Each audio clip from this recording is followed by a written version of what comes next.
Hello po sa lahat. Ayan, Monday na naman. Umpisa na naman ng panibagong umaga, panibagong buhay, at panibagong paghahanap na naman ng pagkain. Ayan, bumaba na ako mula sa third floor.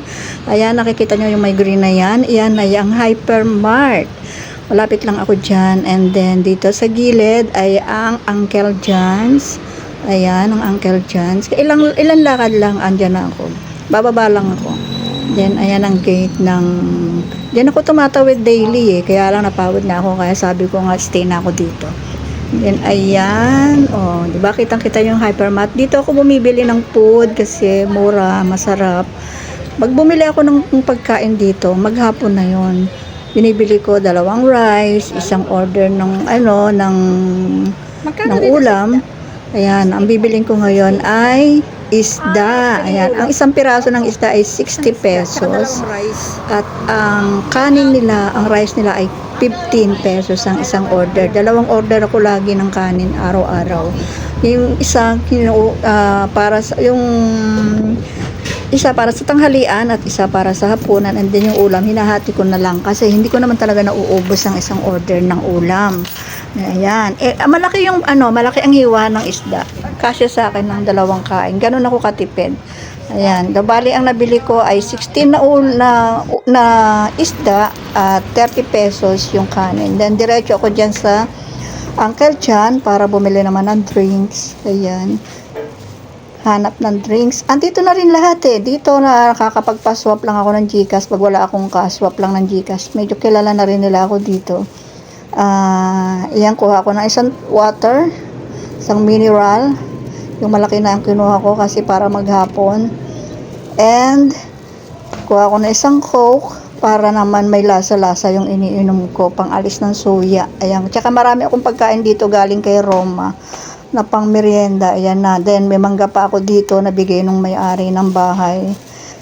Mini merienda ko rin kahapon. Hinog na. Ayan, bayaran na. Babayad na tayo. Ayan. Start na. Ayan ang binili ko. Naka 60 pesos. Naka 64 pesos. To water and Coke. Konting diferensya lang naman ang nila sa Hypermart. Ayan, uwi na. Wala ka tuloy ng konti.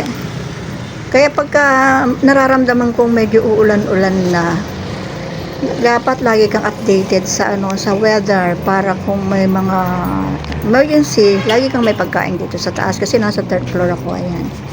Dito napaka-convenient ng place kasi ang daming mabibilhan ng pagkain. Ayan, yung red na yan, din yan, food court din yan. Marami din mabibiling pagkain yan. Kaya lang mas komportable akong bumili dun sa tabi lang, malapit lang. Ayan, yan yung gate namin. Then aakyat na may CCTV dyan, kaya malalaman lahat ng kilos mo in case of emergency.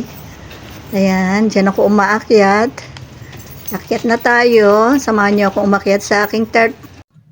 Ayun, nakabalik na ako. Nagbibideo ako ngayon, pala naka-record. Kaya hindi ko na-videohan kung saan ako pumasok na gate. Kasi bago ako makakyat dito sa third floor, may isang gate pa dito na door na nakalock. Kaya pag akyat dito, kasi itong floor na to, itong third floor ay residential. Andito ako sa residential. And bago ka umakyat dito, may gate dyan na may lock din. Kaya walang nakakapasok na walang may susi. Yun ang kagandahan dito, kaya safe. Ayan, akala ko naka-on, hindi pala naka-on. Kaya hindi ko na ipakita ko sa inyo kung saan ako pumapasok para... Kaya safe na safe ako dito. Yun lang aking my sister. Thank you so much. Ayan, may food na. And ayan, start na ako ng vlogging, daily vlog ng aking buhay dito as an independent lola. The joke. This is my daily vlog and this is part 1 of my daily living here in my ano bang masasabi ko dito? Wala lang. Thank you very much everyone. Bye-bye.